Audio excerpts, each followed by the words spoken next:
Just gross. Just. And that's Brunch presents sex. Brunch. Hit it, boys.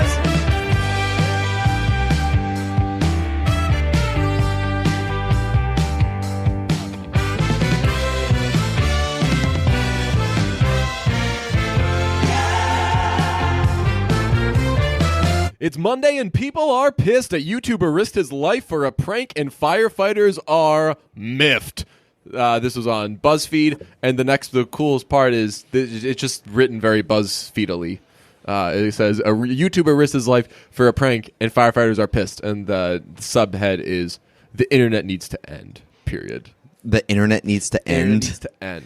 Yeah, I saw this. I actually saw this on the Twitter Moments this weekend, and just like the wording of the headline, I couldn't even possibly wrap my head around it. So I just glazed over the entire story. Yeah. It was like, YouTuber cements head in microwave, and I was like, I don't know what the fuck any of this means. Yeah, I don't know. You know, you can what head in the microwave. First of all, yeah, none of it makes sense to me. But the long and the short of it is, I actually kind of let's read it. Let's read the BuzzFeediness of it, okay? Because it's got a really great narrative going. A 22-year-old popular British YouTuber could have died. It was very derogatory. Ugh, he's British. Yeah, sorry. A 22-year-old popular British But YouTuber, he really is he's derogatory British. Like hearing him speak in the video, he's got like the abrasive British accent. Oh, really? Not the smooth Idris Elba kind of British accent. He's like the fucking hell, bro. What was that? It's my British accent. He's got the Love Actually perv British accent. Oh yeah, I just want to have a sex. I go to Wisconsin. I go to United States. I'm like my British accent was like a mix of like a British person with special needs. Okay, I thought you were going to say something else. It was just very.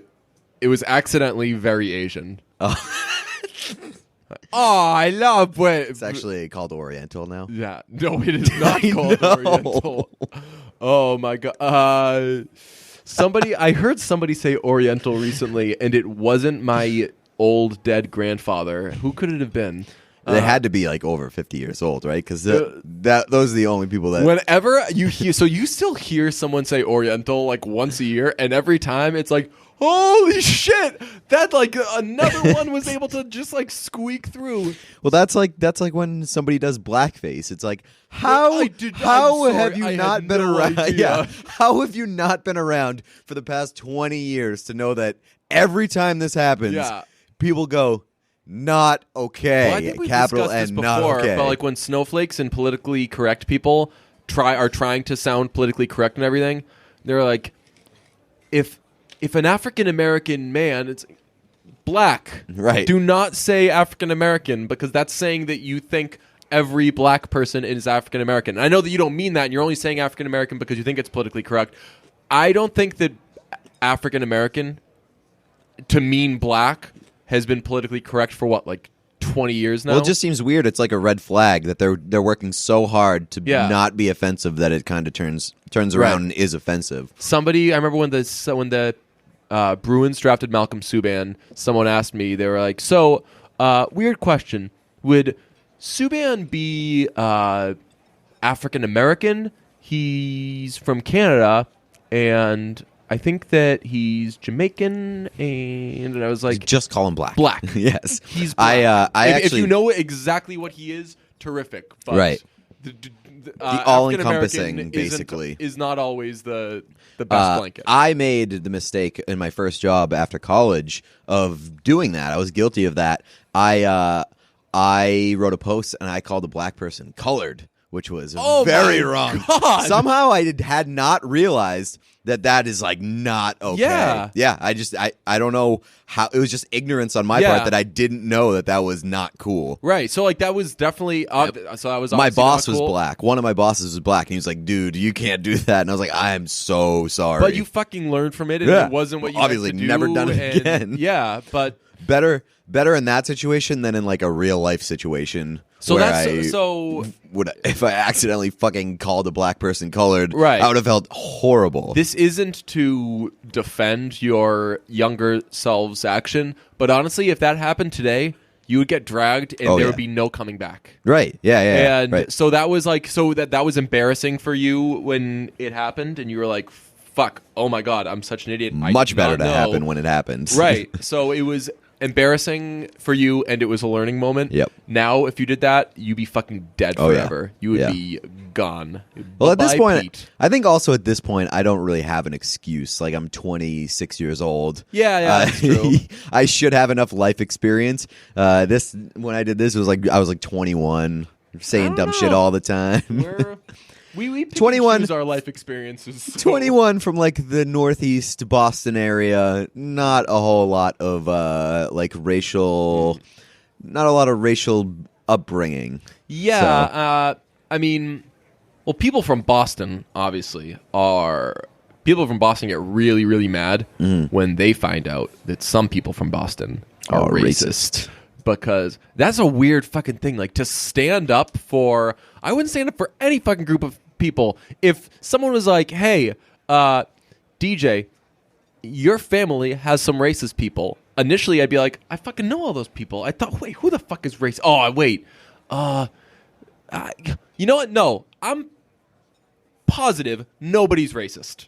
What? Like, in your family? Yeah, like if someone were to say like a small group of people that I know very well, if they're like one of those people might be racist, I'd be like, what the fuck? And I'd really think about it, and then I'd be like, you know what? Every single one checks out. They are not racist. You're fucking wrong. But when people are like, hey, Boston's got a lot of racist people. Boston is so fucking big, man. Of course it's got a lot of racist people.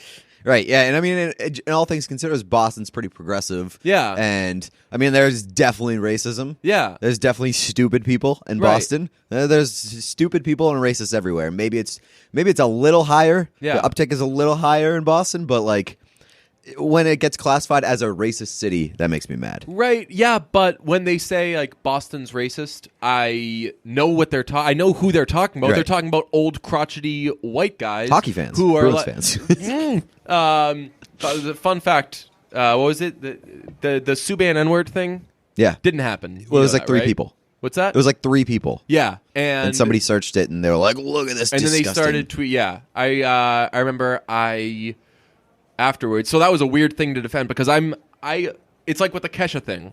I just want people to be aware of what actually obviously is like going 3 on. people is 3 people too many, but Totally. But like that can happen literally anywhere. But it wasn't like a trending topic in Boston. Right. And that's what it was painted to be. So, well, no, like it became a trending thing because it got picked up. People were retweeting and they were saying, and people were screen grabbing it and saying like, oh my God, this person called PK Subban a you know what. And then if you search PK Subban you know what, there's a million results now because people are tweeting about it. Right. It became trending because the 3 people who said it got a bunch of attention. Right. I got mad at a coworker because there was a hashtag White Lives Matter, and she tweeted, really? Hashtag White Lives Matter is trending? And I tweeted at her angrily. I texted her angrily, and I was like, what the fuck? Don't use that hashtag. That's how it's trending, because probably...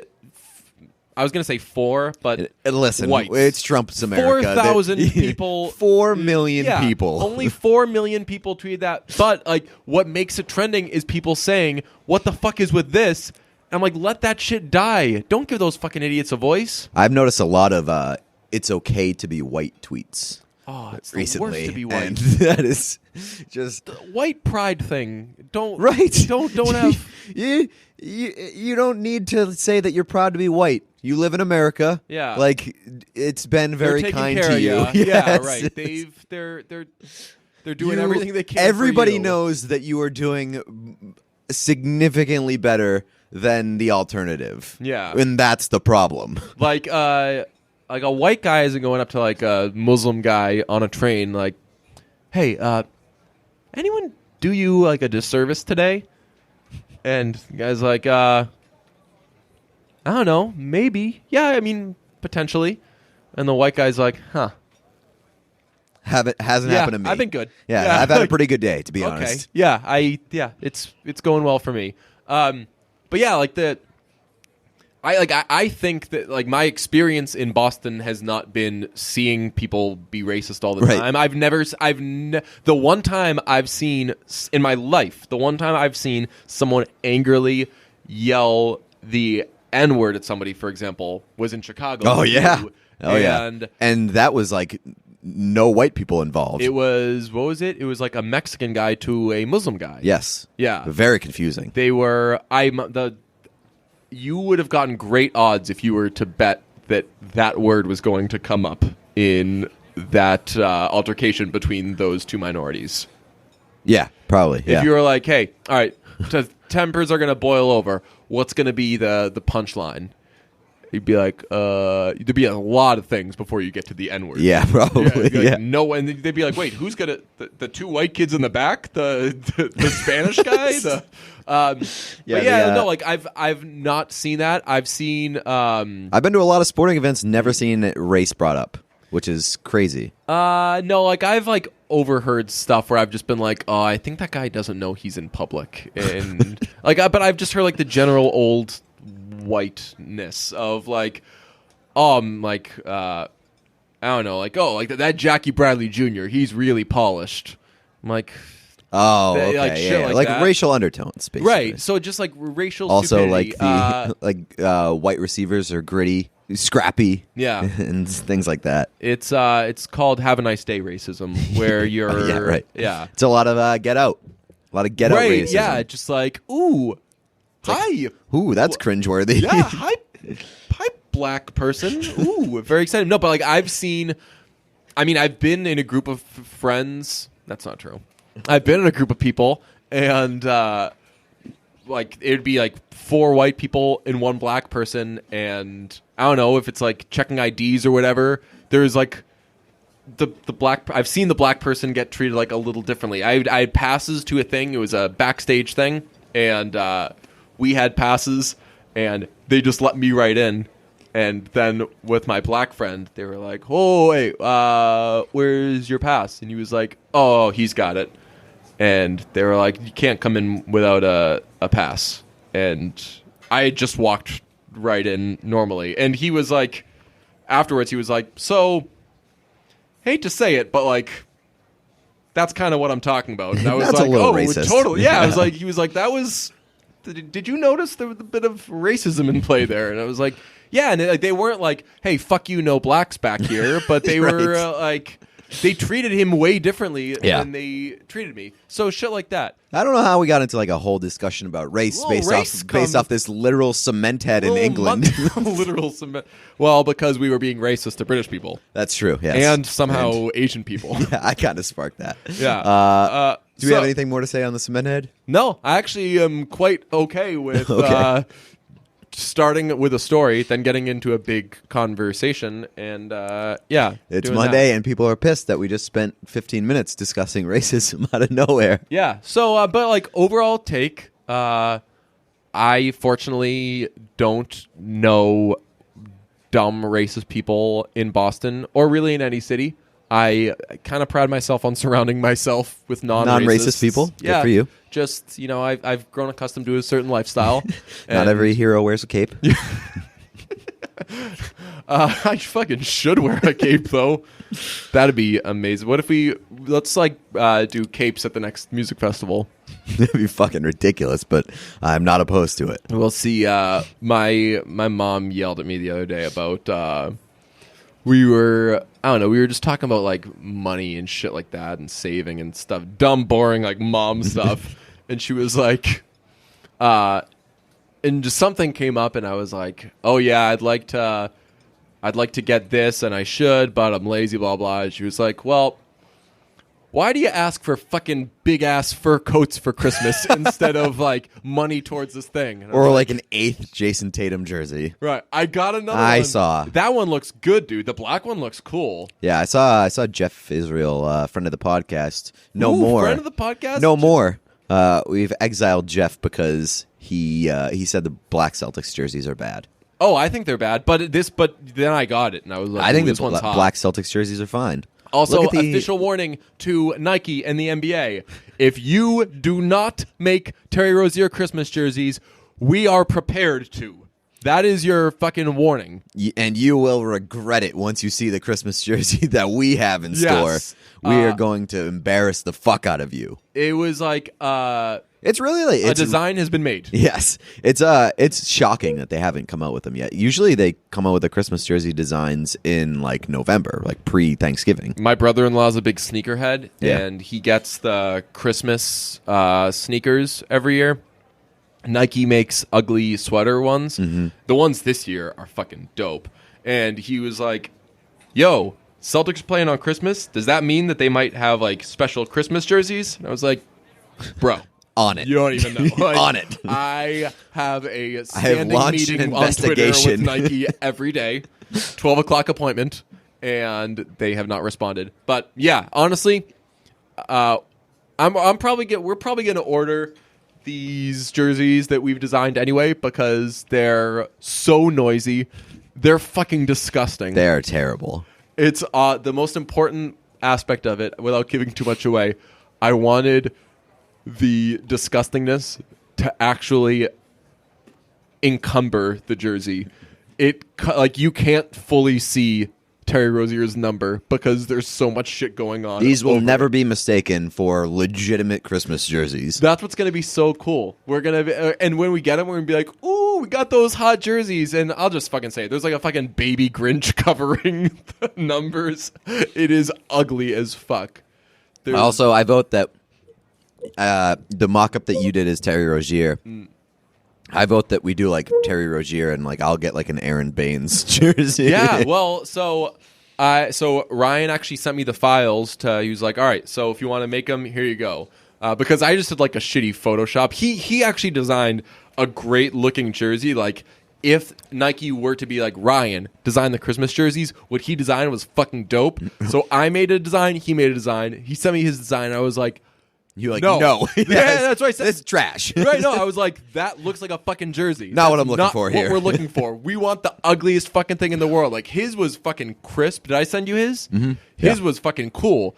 I was like, I can see the numbers. Fuck off, no. Ryan. Try hard. Bad, right, yeah. I was like, fuck, hey, go back to fucking RISD. Yeah. It's like he did a good job, but he misunderstood the assignment. Yes, yeah. That's not what we were looking for. Right, You yeah. made an aesthetically pleasing thing. Not what we do here. I think it's the first mistake Ryan's made, actually. Yeah. Ryan kind of does everything well. Yeah. So do Patreon so we can throw him. Yeah, and if you want to give some Ryan some money and reward him because we're not doing it. Also, shout out to CLNS because I thought of two places that should sponsor us. So I'm going to tell our guy Nick to get on that. Yeah, if you want to support us on Patreon, patreon.com/listen to brunch. Let's also do reviews. It's a special Monday edition of reviews because the influx of reviews is through the roof because we're giving away a Tyler Toffoli bobblehead this week. You got a few days to get some reviews in. Mm-hmm. If you leave a funny one, you can win a Tyler Toffoli bobblehead. It's a Santa edition. It's very great. I should say, someone tried to leave a review so they get a Tyler Toffoli bobblehead, and they asked, "I've already left a review. It won't let me leave a new one. It will only let me edit the previous one. What should I do?" And I said, "We asked for a review, not your life story." For that person, I would say just tweet at us and and we'll retweet it and it'll count as a review. Your odds just shot through the roof because I sassed you. So now I'm gonna give you. We got to do a little. I took it away, and now I give it back. Okay, we got The Brunch Before Christmas by Josh Stice, 594. 'Twas the brunch before Christmas when all through the town all the Celtics were scoring, even Jay Brown. The stockings were hung by Randy with care in hopes that Kellen would soon be there. The Hawkeyes were nestled all snug in their beds while visions of weathermen danced in their heads. And DJ in his turtleneck and Pete in his tank had just replayed Thunder for a long winter's prank. Twitter Josh Stice 594. I'm very confident that that's going to win a Tyler Toffoli bobblehead. If you don't get that bobblehead, I have a Dwight send you a bobblehead. check for $100. Cash. Yes. The podcast that gives you cash. Speaking of which, the podcast that takes your cash by MDI 19. This podcast used to be the podcast that gives you cash. Then Pete went and built a studio by himself with no help from DJ, and now they won't even update the playlist. That person didn't even leave their Twitter handle, so they don't care. That was just like a legitimate, that was an angry customer. Right? That's awesome. This review is a poem. Tough break because this is the second review. This is Ross bringing the basket of mini muffins. Which one? The small one. Yeah, right. Yes. This review is a poem by Doorstopper20. The bad boys of podcasting, helping me get through the long days at work, under pressure from the boss who acts like a jerk. Not though soon forgetting the unlimited soda, a perk. Delighted to talk about this podcast, I am. Everyone should listen. It will make you happier than a clam. Refreshing every Monday and Friday with fresh new content. This entertainment is free, not even a cent. How can such jokesters be underrated? Unequal treatment by older folk, and which they are hated. Needless to say, this review gets 5 stars. Disney's Lightning McQueen is the main character in Cars. Earning my listen, they deserve yours too. Right over there, sir. That man stole my shoe. Frantically, the review takes a new turn. It appears a thief is taking people's shoes. Everyone looks at their feet only to see socks. Expanding his thievery, the man also steals rocks. Listen now, I'm sure you're confused. The man who steals stuff, however, is highly amused. He sneaks and he squirms and he carries a large load. Evening approaches, so he gets on the road. The story, it seems, is coming to an end. However, it turns out the road has a bend. Under circumstances unseen, the thief loses his way. No one has seen him, even until this day. Don't know where he went, but sometimes I wonder. Ever feel like this review was set up for a... Yeah! Read the first letter of every sentence. Yes! I love it.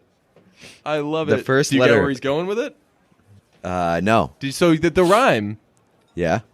I wonder, did you ever think that this whole thing was set up for and then Thunder?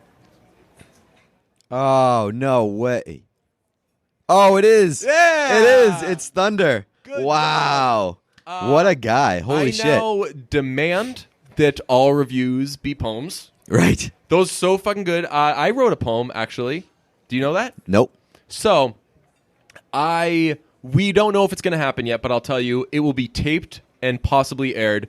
I have asked and requested and demanded that you and I get a Christmas special on the last night before Christmas for NBC Sports Boston powered by Xfinity's Monday through Friday programming. So I want I'm on that Friday show anyway. It's December 22nd, and I want the last half hour to just be you and me doing a Christmas special, but like a very, very campy Christmas special. Okay.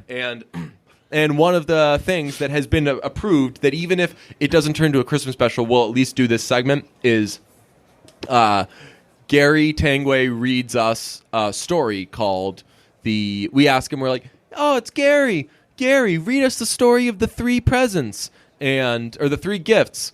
And it's a poem that I wrote about how Danny Ainge got Jason Tatum, Gordon Hayward, and Kyrie Irving.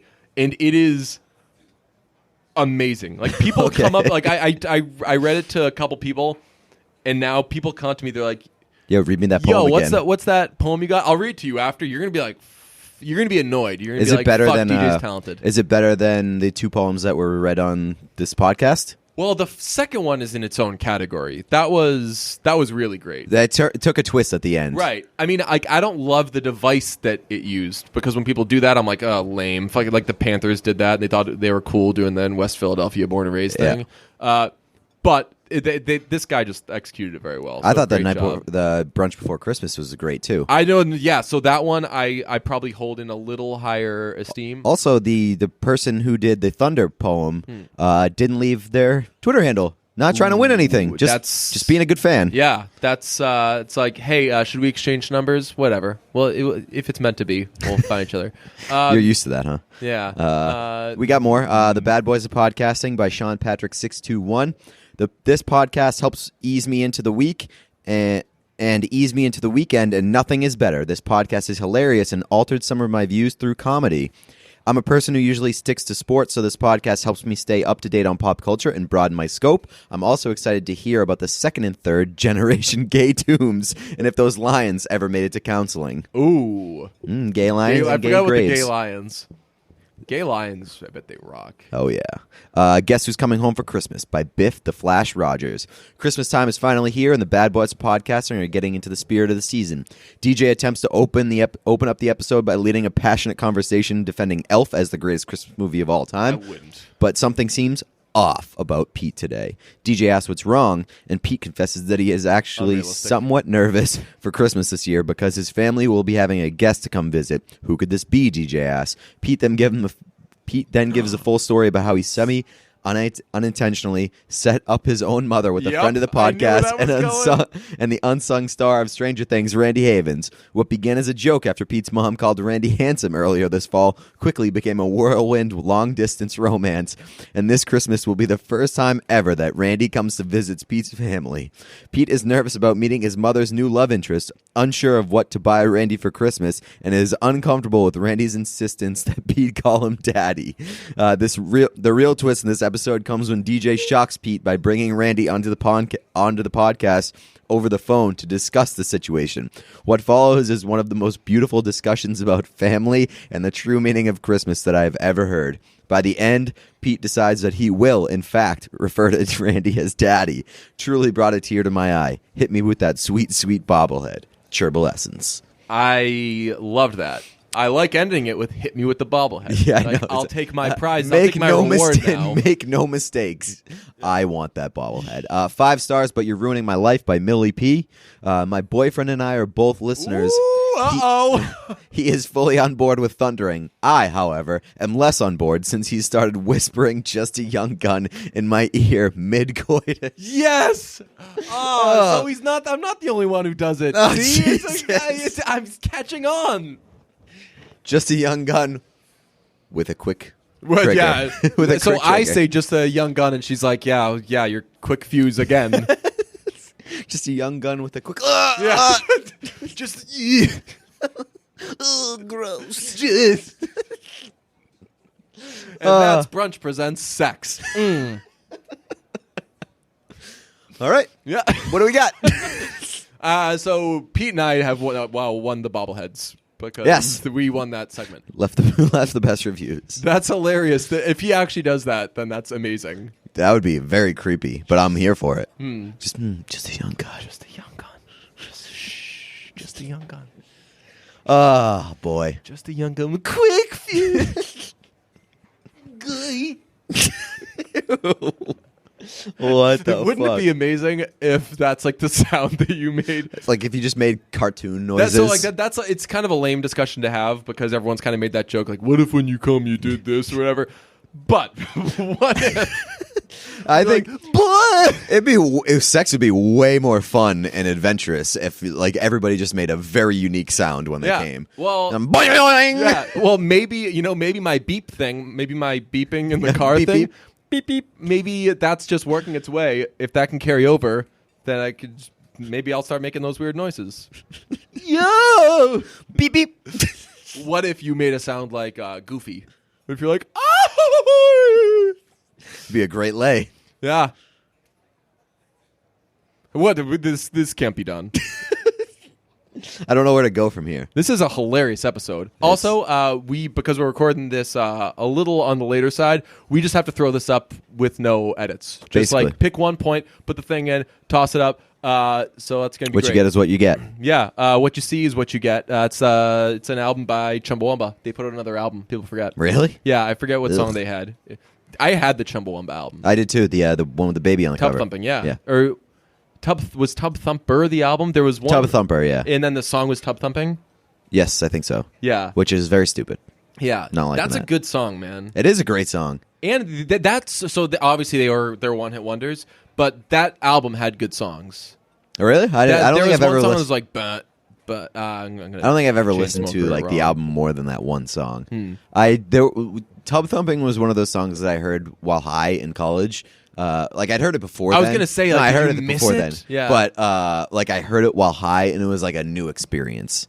That's And I love when that happens. amazing. I was like, wow, this song is awesome. Another song that happened to me was Wild Wild West by The Escape Club. Have you ever heard that? It's called The Escape Room, Nope, that's not what it's called. it's a team building activity. I want to play this Wild Wild West song to you because it's like the most 80s campy song ever. Oh, I found an Isabella.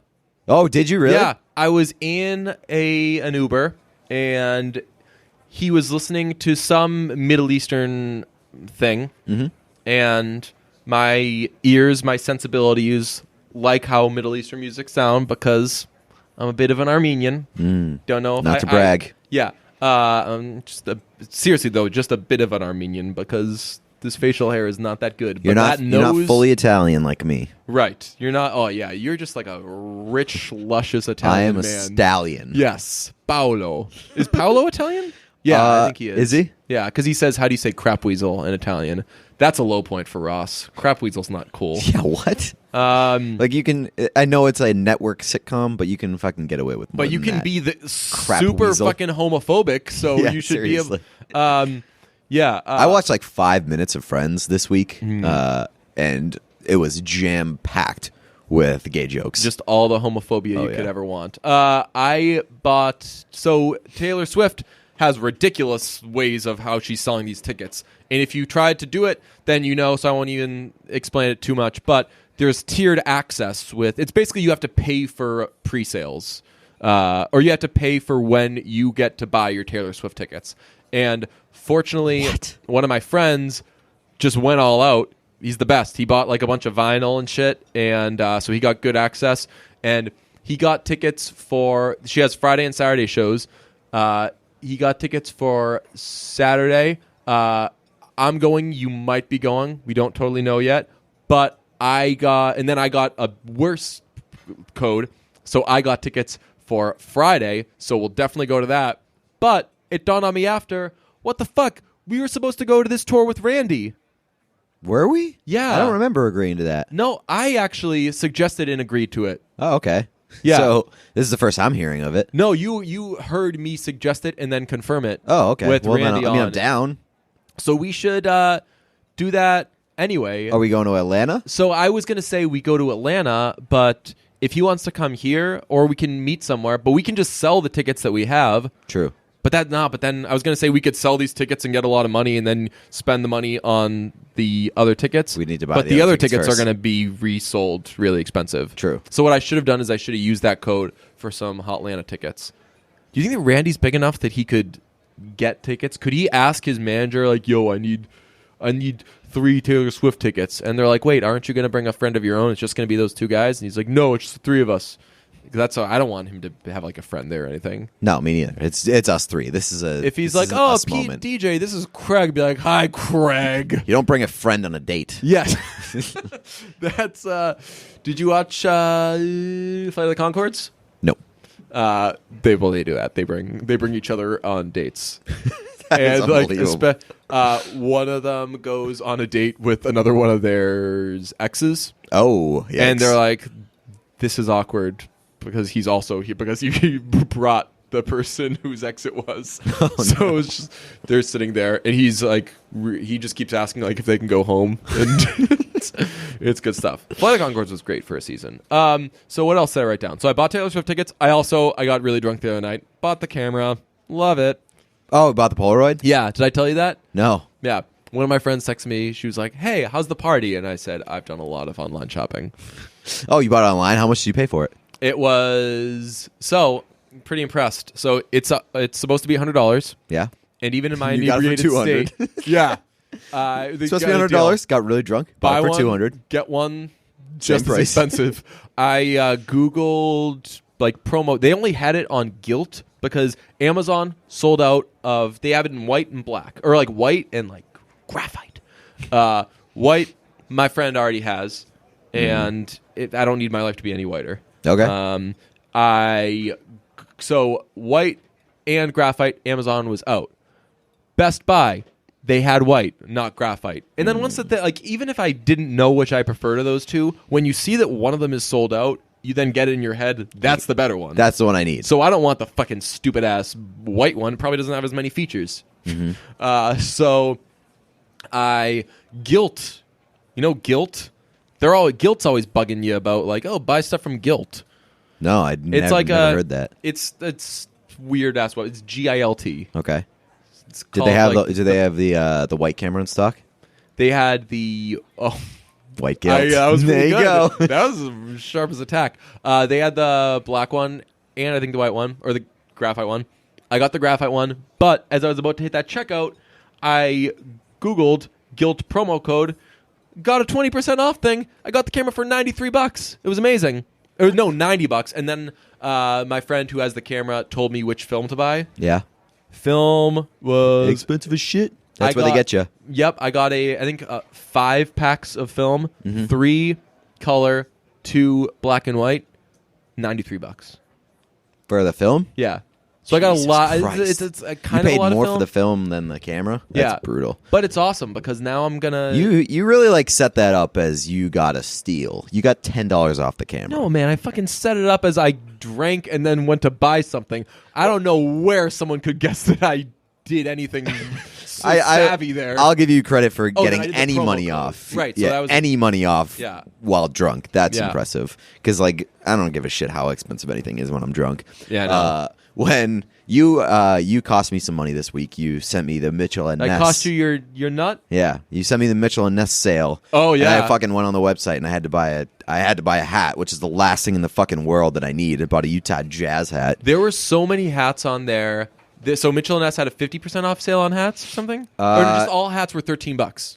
No, it was like there was some sort of percentage. Okay, And like they were like less than $10 off. right.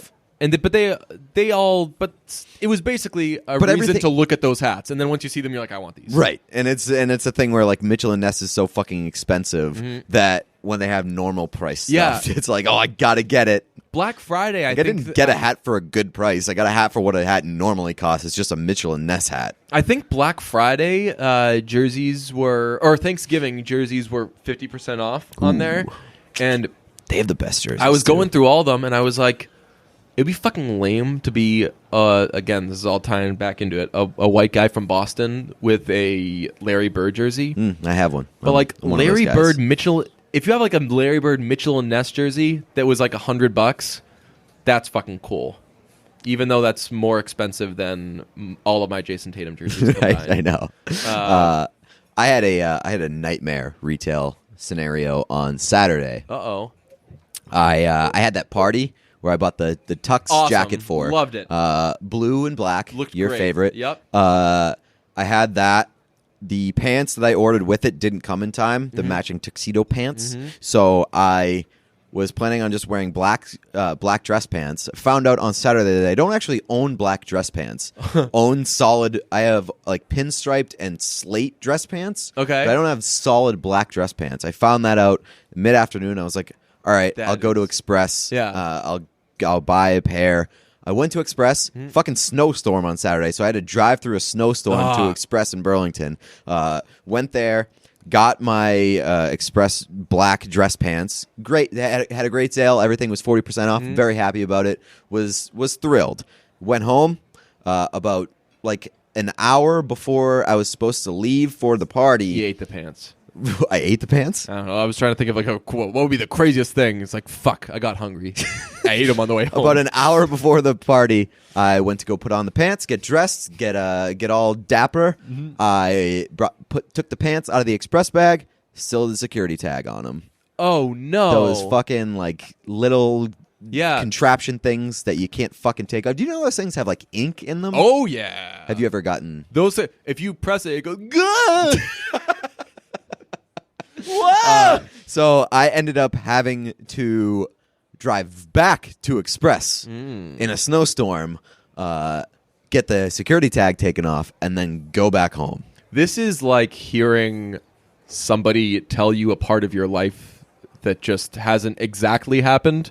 But like that is that's like a very me fucking thing to do. That like you could have just worn different pants, but you chose to brave a snowstorm like 7 times. I had already committed because you just wanted to look a little better. Well, I know. Well, it's not even that. It's more of just like the principle of the thing. Yeah. Where it's I drove through a snowstorm to Express to go get pants and took like an hour out of my day to get these pants for this party. The party. And I am for the party. And I am not letting some fucking asshole who forgot to take the security tag off my pants ruin and waste my time. So I let them waste more of my time.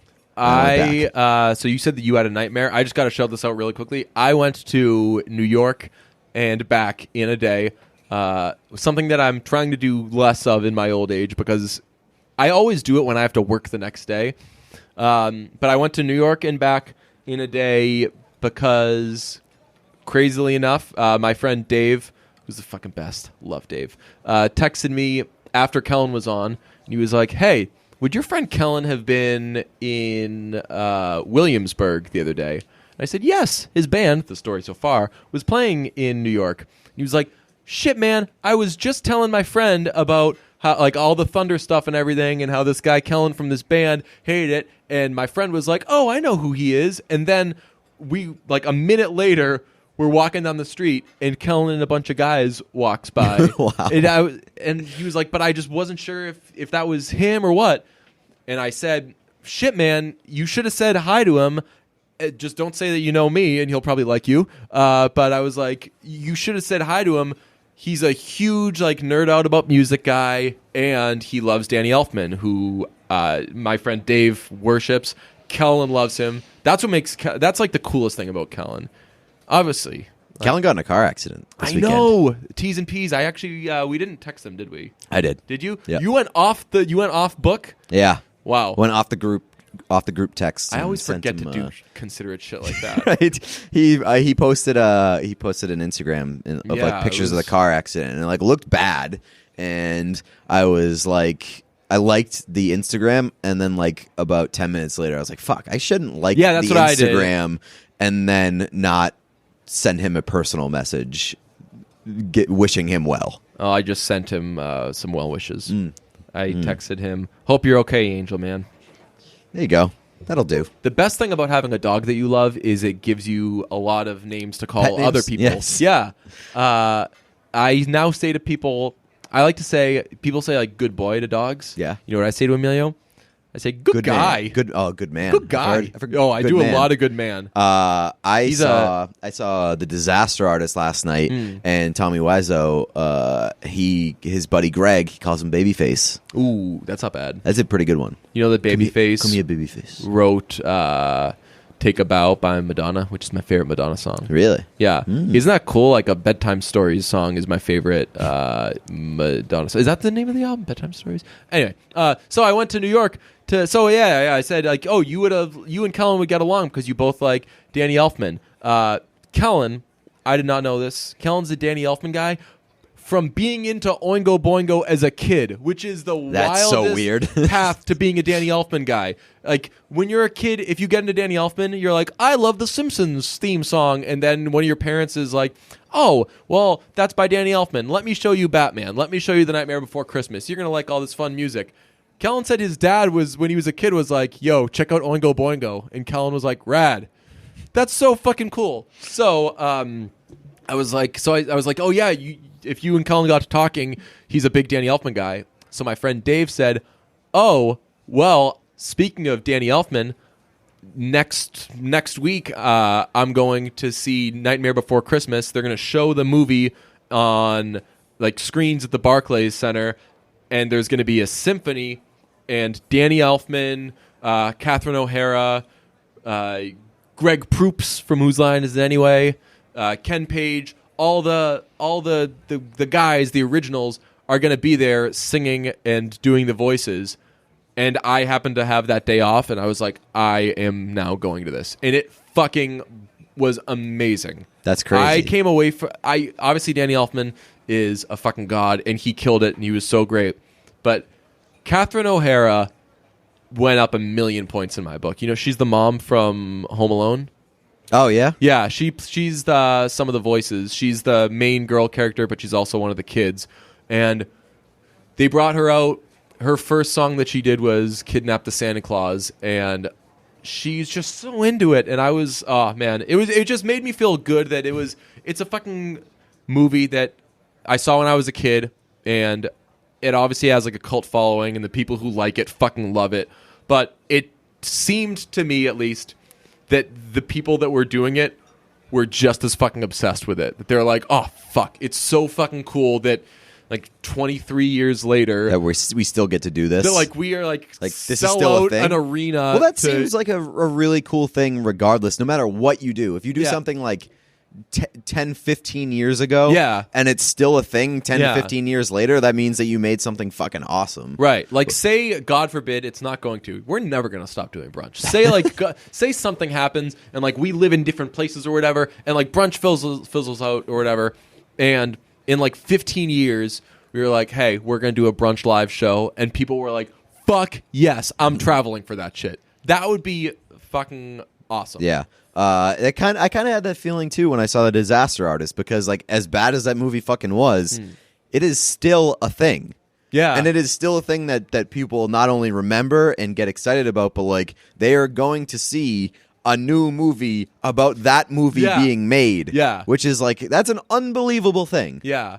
By the way, you need to see that movie. I'm going to see it is this fucking week. awesome. Yeah. I think that we're going to have some movie reviews coming, because we're now in a cool spot where I've seen a relevant one you haven't seen, and you've seen a relevant one I haven't seen. Yeah, I haven't seen Lady Bird, and you just keep egging Lady Bird onto me. I'm falling behind. There are some movies that I want to see. Fear not, man. Once you get into like the, I don't know, like after Christmas, it just, at least in my experience, it's just like automatic. You're just at the movies every fucking free second you have, and it's great. Who needs people? I also feel like it's been like a bad 2 to 3 weeks for movies. All we've had is a fucking like Justice League and shit. And get that shit out of my face. You texted me the other day. You were like, I'd really like to see a movie today.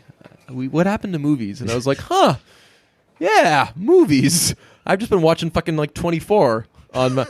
Also, I go back and forth. Sometimes I'm really impressed when I'm watching 24 at how surprisingly not Islamophobic it is. And then I'm like, oh, wait. Oh, yeah, it's very Islamophobic. They pick their spots. You're right. They're good. Their go-to, I would say, ultimately, I'm trying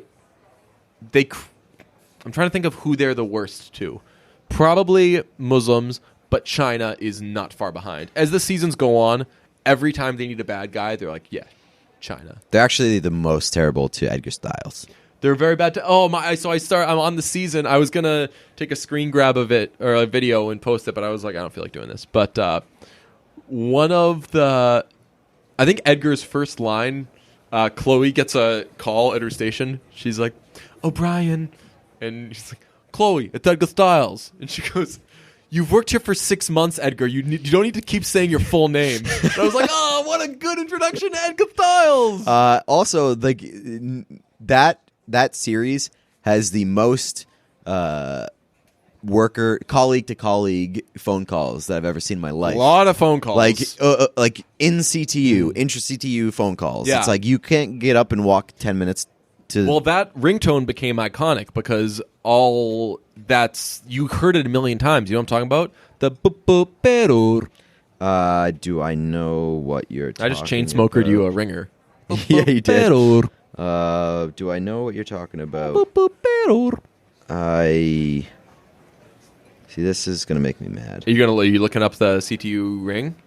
No, I got a new phone, and my text tone for like years was the CTU ringtone. Really? Yeah, and now it's not on my phone anymore. So I was gonna be like, oh, do I know? Do I know what you're talking about? And then I was gonna play it on my phone. That's pretty cool. I noticed this about 24.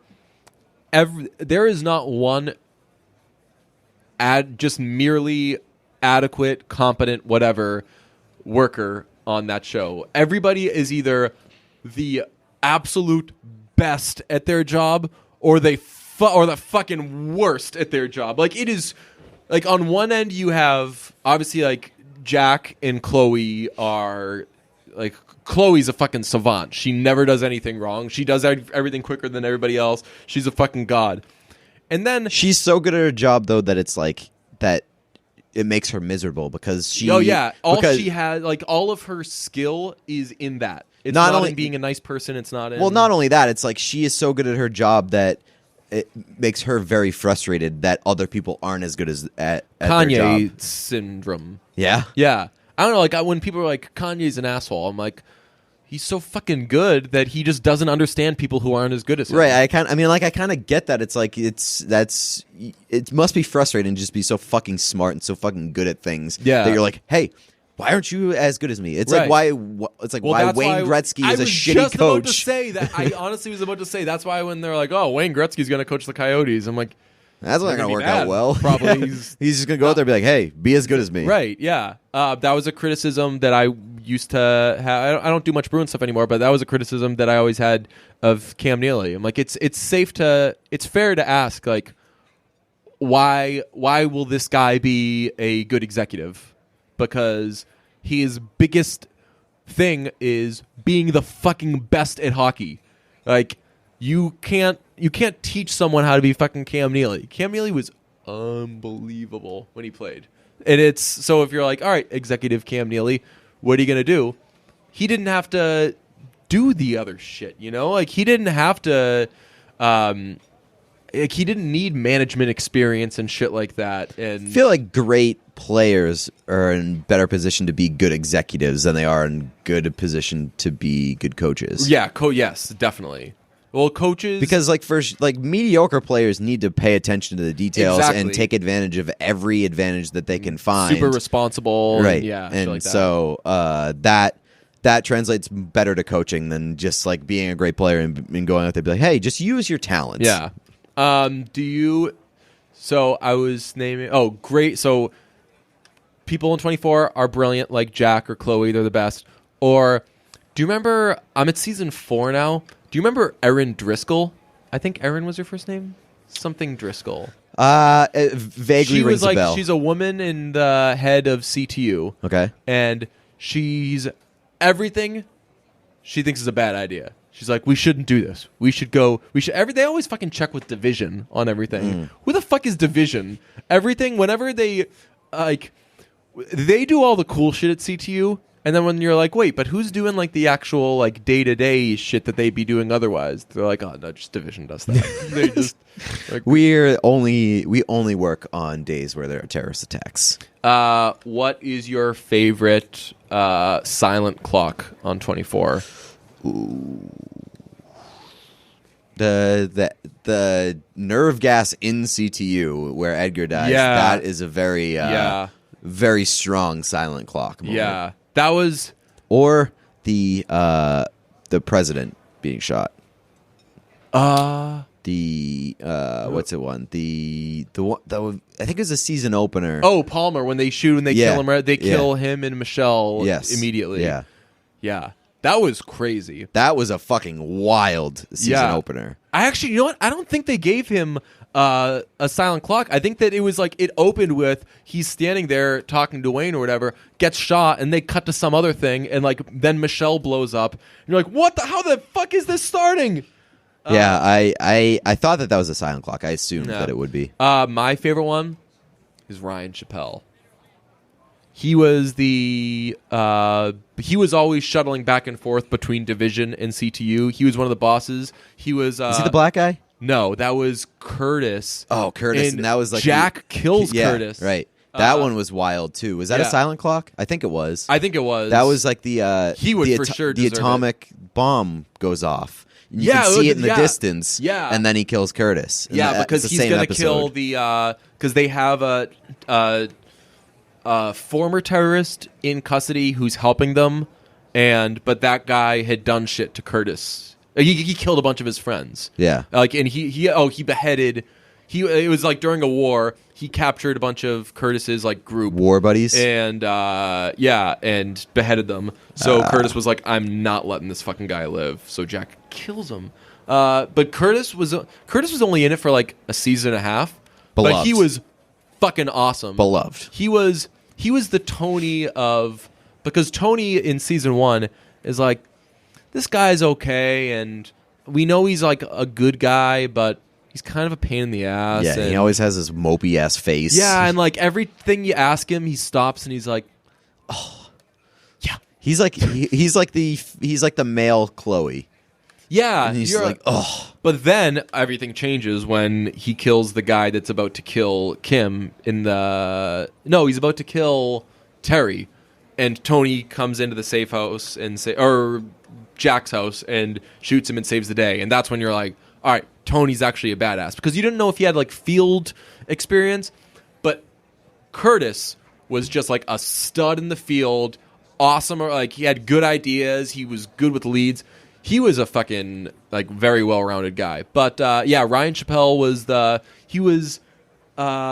white, baldish. He had like the hair on the sides thing, and he always had a problem with Jack. He didn't like how Jack didn't play by the rules. And in season 3, when Steven Saunders has the Cordilla virus and he's going to release them into other things, it's when there's like a 3-episode span of that season. It's my favorite season, where he's basically holding Palmer over a barrel and being like, I'm in charge. He's like, as of now, I'm you are the captain now. Yeah, he's like, as of now, you are no longer in charge of your country. You're gonna do this. You're gonna do this. You're gonna do this. And Ryan Chappelle he's following the money. Ryan Chappelle was always very good at following the money. He follows the money, and they find out. Saunders realizes that he's onto something. So one of his demands is you have an operative named Ryan Chappelle. At 7 p.m., you'll deliver his body to whatever. And they're like, we can't fucking kill that guy. He works in division. And Jack kills him. And it's so sad. Jack kills a lot of his coworkers. He kneels him down and like explains, and like Chappelle's like, I get it. And he says, he's like, is there anyone you want to call? And he says, I have no friends. And you're like, ooh. Fuck, based on how you are in this show, I totally believe that you have no friends. And Jack says, God forgive me, pulls the trigger, silent clock. And you're like, fuck, that was tough. Hope you guys haven't seen season 3 of 24.